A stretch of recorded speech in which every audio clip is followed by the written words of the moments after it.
बिस्मिल्लाहिर्रहमानिर्रहीम। स्टूडेंट्स अस्सलाम वालेकुम। उम्मीद है आप सब लोग खैरियत से होंगे।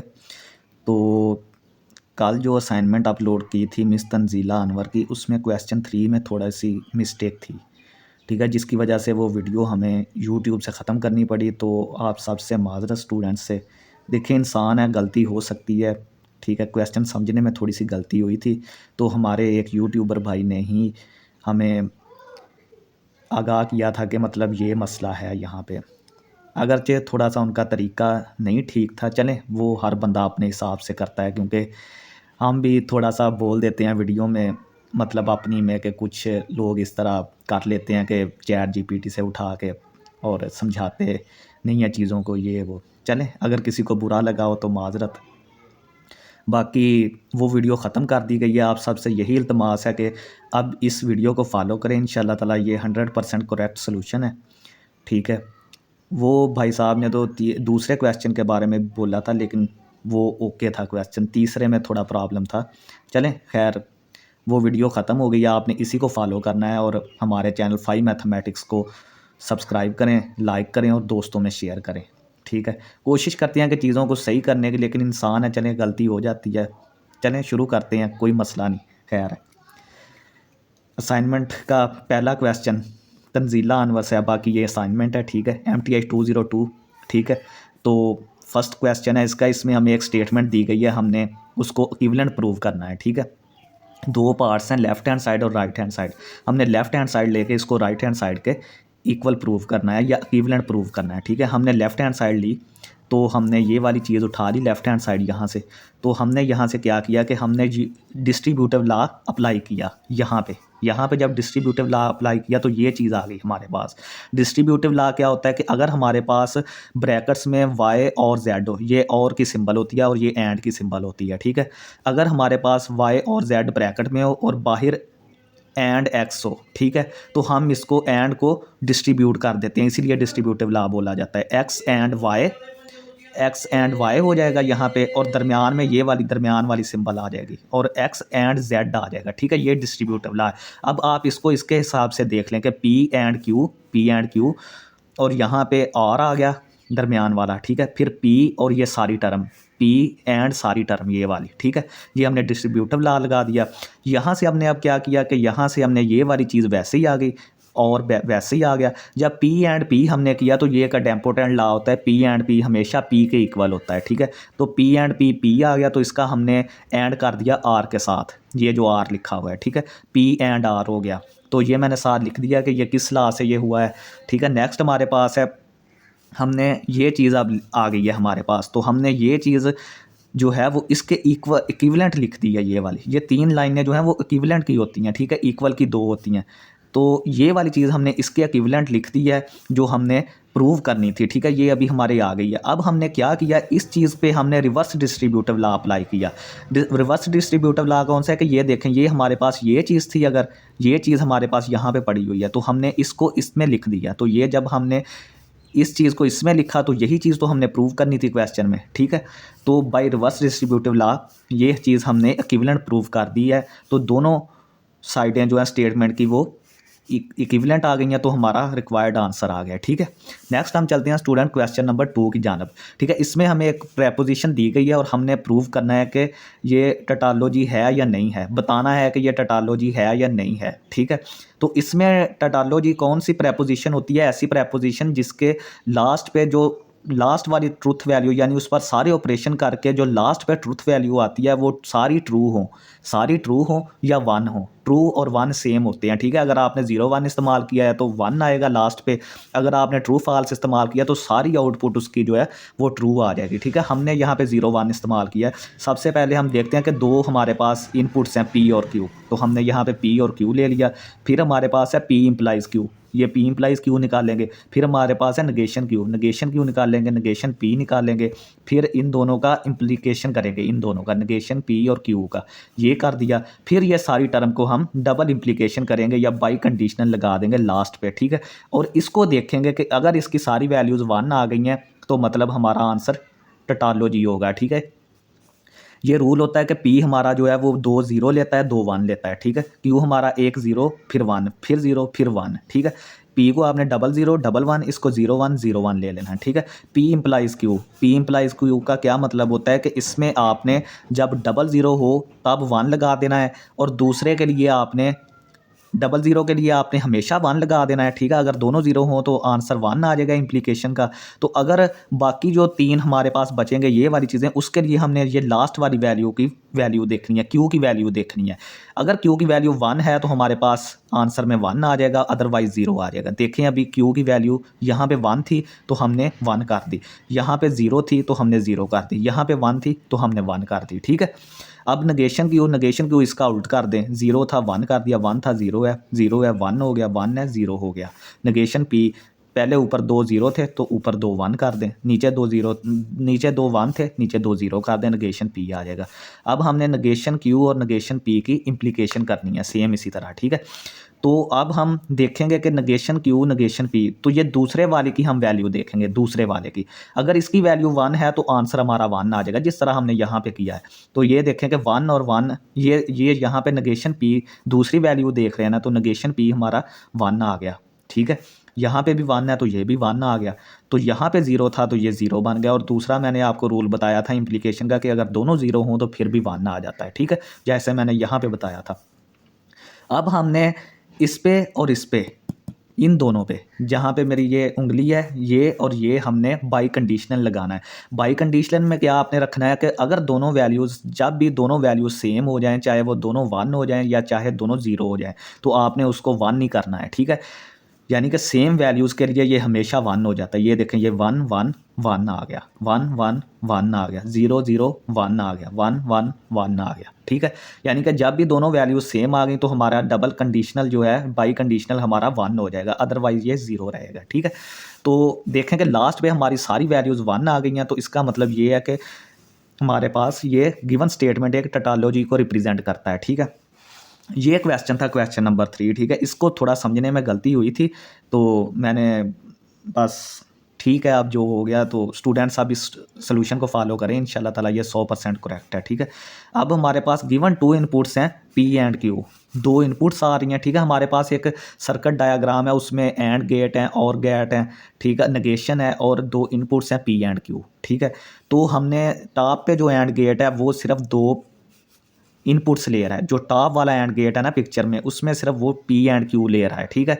यानी कि एंड गेट के ज़रिए दोनों रिलेटेड हैं, पी एंड क्यू, दोनों इनपुट्स एंड के ज़रिए रिलेटेड हैं, तो पी एंड क्यू आ गया। जो मिडल वाला है वो पी ले रहा है और साथ निगेशन क्यू ले रहा है, क्यू की निगेशन ले रहा है, पी एंड निगेशन क्यू आ जाएगा दरमियान वाला, क्योंकि हम ये एंड गेट इस्तेमाल कर रहे हैं तो दरमियान में एंड गेट आ जाएगा।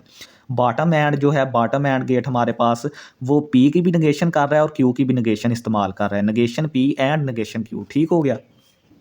तो फाइनल आउटपुट हमारी आर गेट की सूरत में कैसे आ जाएगी कि फाइनल आउटपुट को हमने एफ से रिप्रेजेंट किया है। तो ये देखें, अब सारी जो हमने 3 ये निकाली है ना स्टेटमेंट्स, ये वाली और ये वाली 3 स्टेटमेंट्स को हम आर गेट के ज़रिए मिला देंगे, क्योंकि लास्ट पे हमारी जो भी आउटपुट आ रही है ना वो आर गेट में आ रही है, ठीक है। तो हमारे पास एफ क्या होगा, P and Q R P and negation Q R negation P and negation Q, ठीक है। तो अब हमने इसका ट्रुथ टेबल बनाना है, तो ट्रुथ टेबल के लिए हमारे पास पी और क्यू 2 वैल्यूज़ हैं, 2 वेरिएबल हैं, तो पी और क्यू लिख लें। इसकी 00 11 जैसे मैंने पहले क्वेश्चन में बताया था, पी की पहली 00 फिर 11, क्यू की 0 1 0 1, ठीक है। नगेशन पी करें तो ये दोनों 11 हो जाएंगे, ये दोनों 00 हो जाएंगे। नगेशन क्यू किया तो ये 1 हो जाएगा, ये 0 हो जाएगा, ये 1 हो जाएगा, ये 1 0 हो जाएगा, ठीक है।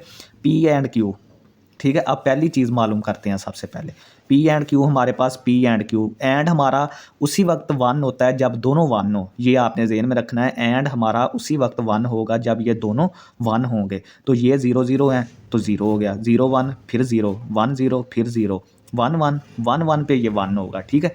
अब हम क्या करेंगे कि पी एंड नगेशन क्यू, यानी कि P and negation Q, P और नगेशन क्यू का एंड गेट करेंगे। तो ये देखें, 0 1 0 0 0 0 1 1 1 1 1 की सूरत में 1 होगा, ये 1 0 फिर 0 हो जाएगा। अब हम क्या करेंगे कि नगेशन पी और नगेशन क्यू का एंड गेट करेंगे, ठीक है। तो 1 1 1 1 0 0 0 1 0 0 0 0, ठीक है।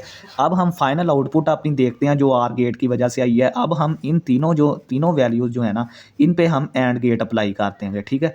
इन पे एंड गेट अप्लाई कर देंगे, पहले सॉरी आर गेट अप्लाई करेंगे, इन तीनों वैल्यूज़ पे आर गेट अप्लाई कर देंगे। सबसे पहले आप 2 को लें, फिर उसका तीसरे के साथ कर दें, ठीक है। पहले 2 को लें या तीसरे के साथ कर दें, या आखिरी 2 को लें पहले के साथ कर दें, ठीक है। ये आपकी मर्ज़ी है, ठीक है। लेकिन करना आपने तीनों में आर गेट है, पहले 2 को सॉल्व कर लें, उससे तीसरे का आर गेट कर दें, तो ये चीज़ हमारी आ जाएगी, ठीक है। ये हमने ट्रुथ वैल्यूज़ ही फाइंड आउट करनी थी। तो नेक्स्ट स्टूडेंट्स हमारे पास है क्वेश्चन 4। क्वेश्चन 4 में हमें सिमेट्रिक डिफरेंस दिया गया है दो सेट्स का, ए और बी दो सेट्स हैं, उनका सिमेट्रिक डिफरेंस जो होता है वो इस चीज़ के बराबर होता है, ठीक है। ये आपने पढ़ा भी होगा कहीं ना कहीं सेट्स एंड लॉजिक में 104 जो मैथ का सब्जेक्ट है, ठीक है। तो ये ए और बी इसको पढ़ते हैं, एज और बी, ठीक है। ये जो सिंबल है ना, इसको एज और बी पढ़ते हैं, और इसका मतलब होता है ए और बी का सिमेट्रिक डिफरेंस, और वो किसके बराबर होता है, A minus B union B minus A. इसको हमने वेन डायग्राम से शो करना है, ठीक है। पार्ट ए इसका है कि हमने वेन डायग्राम से इसको शो करना है, और पार्ट बी जो है हमने ये दो जो सेट्स हैं, ये वाला और ये वाला, इसको आपस में इक्वल प्रूव करना है या इक्विवेलेंट प्रूव करना है, दोनों सेम बातें हैं, ठीक है। तो पार्ट ए करते हैं। पार्ट ए में हमने एक यूनिवर्सल सेट लिया, जो रेक्टेंगल होती है ना, वो यूनिवर्सल सेट को रिप्रेजेंट करती है वेन डायग्राम में, और ये जो दायरे होते हैं ये हमारे सेट्स को ज़ाहिर करते हैं, ठीक है। तो हमने एक रेक्टेंगल ली और दो सेट्स लिए ओवरलैपिंग सेट्स कौन से होते हैं, जिनका ये देखें दोनों का कुछ ना कुछ हिस्सा कॉमन आ रहा है, ठीक है। ये देखें ये इतना हिस्सा इन दोनों का कॉमन आ रहा है, इसका मतलब है कि इनका ए इंटरसेक्शन बी जो होगा वो खाली सेट नहीं होगा, ठीक है। यानी कि इनके इंटरसेक्शन में दोनों के कोई ना कोई एलिमेंट्स कॉमन ज़रूर आएंगे, इसलिए इनको ओवरलैपिंग सेट्स कहते हैं। ये एक दूसरे के ऊपर चढ़े हुए हैं, ठीक है। ये देखें यहाँ से, ठीक है, दोनों का कुछ ना कुछ हिस्सा जो है वो कॉमन है, इसका मतलब है कि इनका ये ओवरलैपिंग सेट्स हैं, ठीक है। सबसे पहला पार्ट देखते हैं हम लोग। सबसे पहला पार्ट देखें ए माइनस बी। ए माइनस बी का क्या मतलब होता है, जो ए में एलिमेंट्स होते हैं लेकिन बी में नहीं होते, ठीक है। ए माइनस बी के लिए हम ये वाला पोर्शन जो मैंने पेंट कर रहा हूँ ना यहाँ पे, ये वाला पेंट किया हुआ है जो मैंने, वो है ए माइनस बी। और बी माइनस ए का क्या मतलब है कि ऐसे एलिमेंट्स जो बी में है लेकिन ए में नहीं है, ठीक है। तो ये वाले एलिमेंट्स, ये सारा हिस्सा, ये, ठीक है, ये बी माइनस ए है, ठीक है। और इस पोर्शन में से कुछ नहीं आएगा, क्योंकि ये देखें कि अगर आप इसमें से कुछ करेंगे तो वो ए माइनस बी वाला फेल हो जाएगा, ठीक है। वो ए माइनस बी वाला अगर यहाँ से इधर कुछ करेंगे तो ये बी माइनस ए वाला फेल हो जाएगा, ठीक है। तो इसका मतलब है कि ये सेंटर वाला हिस्सा जो है, इनका जो कॉमन हिस्सा है वो खाली रहेगा, तो इन दोनों का यूनियन कर देंगे तो वो हमारे पास ए और बी आ जाएगा। ये देखें मैंने रिप्रेजेंट किया हुआ है कि ये दोनों हिस्से जो मिलके ए और बी के बराबर हैं, ठीक है। तो ये था हमारा स्टूडेंट्स पार्ट ए, ठीक है। सिर्फ आपने सिंपल क्या करना है कि जो ए माइनस बी है उसका मतलब है कि ए में जो एलिमेंट्स है लेकिन बी में नहीं है। अब ये देखें अगर हम ए माइनस बी के साथ इसको भी कर देते हैं तो ये तो बी के एलिमेंट्स भी साथ आ जाते हैं, क्योंकि बी में भी ये एलिमेंट मौजूद है ना। तो ये वाले एलिमेंट्स अगर हम करने लगते तो ये कर देते, तो इसका मतलब था कि ए वाले एलिमेंट्स आ जाने थे, तो इनको आपने खाली छोड़ना है, ठीक है। तो नेक्स्ट हमारे पास पार्ट 2 है कि हमने दो सेट्स को इक्विवेलेंट प्रूव करना है। तो हमने इसकी क्या स्ट्रैटेजी होती है, इसकी ये होती है कि हम कोई भी आर्बिट्रेरी एलिमेंट एक सेट से लेते हैं और फिर उसको दूसरे सेट में शो करवा देते हैं, ठीक है। और फिर इस तरह मतलब कि एक सेट जो है वो दूसरे का सबसेट बन जाता है। फिर हम क्या करते हैं कि दूसरे सेट से एक एलिमेंट लेके पहले सेट में शो करा देते हैं, तो दूसरा सेट पहले का सबसेट बन जाता है। तो जब दो सेट्स आपस में एक दूसरे के सबसेट हों तो वो दोनों सेट से एक दूसरे के इक्वल होते हैं। जिस तरह यहाँ पे मैं आपको लिख के बता देता हूँ कि अगर ए सबसेट है बी का एंड बी सबसेट है ए का, तो it implies that a is equal to b, ठीक है। तो a is equal to b, हम यही स्ट्रैटेजी करेंगे कि एक एलिमेंट एक्स लेंगे आर्बिट्रेरी एलिमेंट, तो हम ये पहले वाला हिस्सा जो है उसमें लेट करेंगे कि ये एक्स एलिमेंट उसमें मौजूद है, ये देखें, ठीक है। हमने लेट कर लिया कि ये एलिमेंट जो है एक्स वो इसमें मौजूद है, तो इसका क्या सॉरी तो इसमें मौजूद होने का क्या मतलब है अब, ठीक है। इसमें मौजूद होने का मतलब ये है कि एक्स जो है वो ए माइनस बी को बिलोंग कर रहा है, ठीक है। एक्स जो है वो ए माइनस बी को बिलोंग कर रहा है। पहले हम इतने हिस्से को देखेंगे, ठीक है। तो एक्स जो है ए माइनस बी को बिलोंग कर रहा है तो x जो है वो a को बिलोंग करेगा लेकिन b को बिलोंग नहीं करेगा, क्योंकि a माइनस बी का यही मतलब है।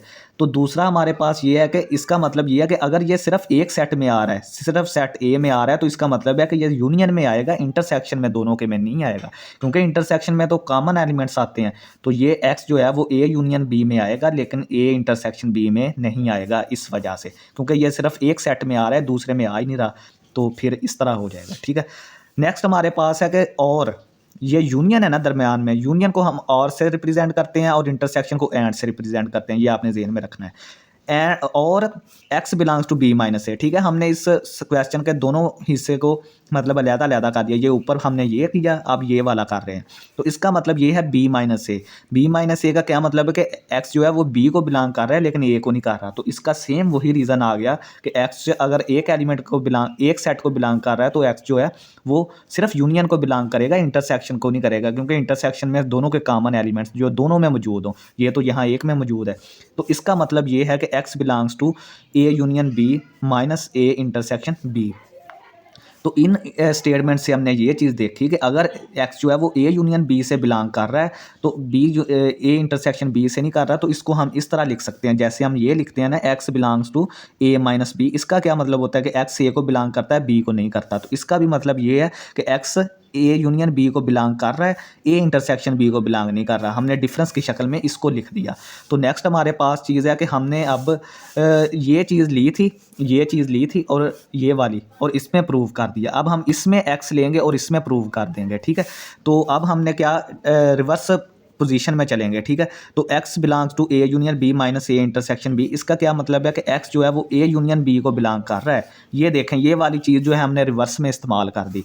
x a यूनियन b में बिलोंग कर रहा है लेकिन इंटरसेक्शन में बिलोंग नहीं कर रहा, ठीक है। तो ये वाली चीज़ यहाँ से आ गई। जिस तरह हम लिखते हैं ना x belongs to a minus b, कि x a को बिलोंग कर रहा है लेकिन b को नहीं कर रहा, तो यही सेम चीज़ कि x a यूनियन b को कर रहा है, x a इंटरसेक्शन b को नहीं कर रहा। So x is in at least once. तो जब यूनियन को कर रहा है ना बिलोंग, तो इसका मतलब है कि x a या b में है, इनमें से दोनों में से एक में है लेकिन दोनों में नहीं है, क्योंकि इंटरसेक्शन को नहीं कर रहा। तो ये दोनों में नहीं है, सिर्फ किसी एक में है, a या b में है।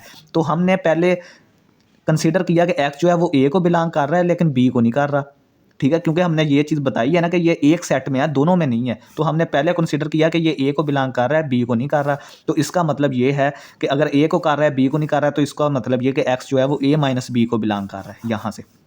और x belongs to b and x does not belong to a। अब हमने लेट कर लिया कि सपोज किया कि x बिलोंग्स टू b कर रहा है लेकिन a को नहीं कर रहा, तो इसका मतलब ये x belongs to b minus a को कर रहा है, ठीक है।